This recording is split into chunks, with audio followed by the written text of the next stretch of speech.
কি অবস্থা ভাই বেদার, ভালো আছো সবাই? হ্যাঁ, তোমাদের প্রাণপ্রিয় হুদা ভাই, বুঝছো? মাই নেম ইজ হুদা ভাই। কাহিনী কি এটা কই? আজকে ফেব্রুয়ারির 5 তারিখ। ওকে, 5 তারিখ গেছে, কালকে মনে হয় সব অবরোধ গেছে, বুঝছো? না, আজকে 4 তারিখ, সরি গেছে, কালকে 3 তারিখ গেছে। আমি এখন চাইলাম তো কাহিনী যেটা ওইটা হইতেছে গিয়ে আমার ইমার্জেন্সি অনেক কিছু রয়ে গেছে। বাজার আজকে খাদ্যের জন্য যাব।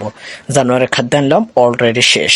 এই যে দেখো জানুয়ারির খাদ্য, এই যে দেখো হালকা কিছু কিছু আছে, বাট এখন ফেব্রুয়ারির খাদ্য আনতে যাইতেছি, মাসটাই চলবে।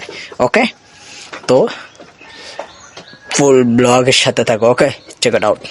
আসসালামু আলাইকুম, তোমরা সবাই কেমন আছো? তো এখন আমি রেডি হই ছোট ভাইয়ের জন্য অপেক্ষা করতেছি। আর এখানে আমি আমার বুড়ার ঘরের চতুর্দিক দেখতেছি এবং আমাদের ঘরের সামনেটা তোমাদেরকে একটু দেখাইতেছি। তো অনেকজনে চেনে না, এই কারণে দেখাই দিলাম, বাট তারপর আমি আর আমার ছোট ভাই রওনা দিয়ে দিলাম।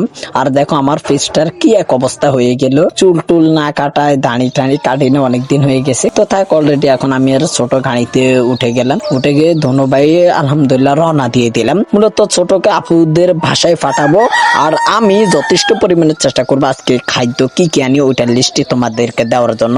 গম, ভুট্টা, গুঁড়া খাদ্য, তারপরে দিদা যা যা লাগে সবকিছু নিয়ে আসবো। এখন বিকাশ থেকে টাকা তুলে নিলাম, নিয়ে সোজা খাদ্যর এখানে এসে আমি প্রথম দেখতেছি, তারপর উনি আমাকে ডাকছে স্লিপ করার জন্য। তো আমি তোমাদেরকে আগামে বলে দিই আমি কি কি খাদ্য নিই। পাতা পুষি, গুঁড়া পুষি, মোটা খাদ্য, গুঁড়া খাদ্য, তারপর দিয়ে যাই খুদ তো 30 কেজির মতো লই। তারপর দিয়ে আরো অনেক খাদ্য আছে, মোটা 8 পদ আমি অলরেডি 8 পদ লইলাম। বস্তা ভরে আমি অলরেডি রওনা দিয়ে, এই যে দেখো সবকিছু দাদাদের হাত থেকে উঠে নিলাম। মানে অনেক কষ্ট হয়ে গেল, নিজে একলা একলা অনেক কিছু করলাম, বাট এই সব কিছু আমি তোমাদেরকে আসলে বলতে হয়, কারণ সবচাইতে বেশি টাকা কাট হয়েছে তোমার খাদ্যে।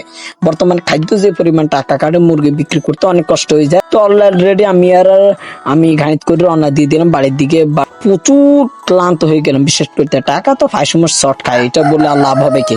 তো আলহামদুলিল্লাহ অলরেডি বাড়িতে চলে আসলাম। আজকের ভিডিওটা এরকম ছিল, তোমাদের কাছে কিরকম লাগছে অবশ্যই কমেন্টস করে বলবা।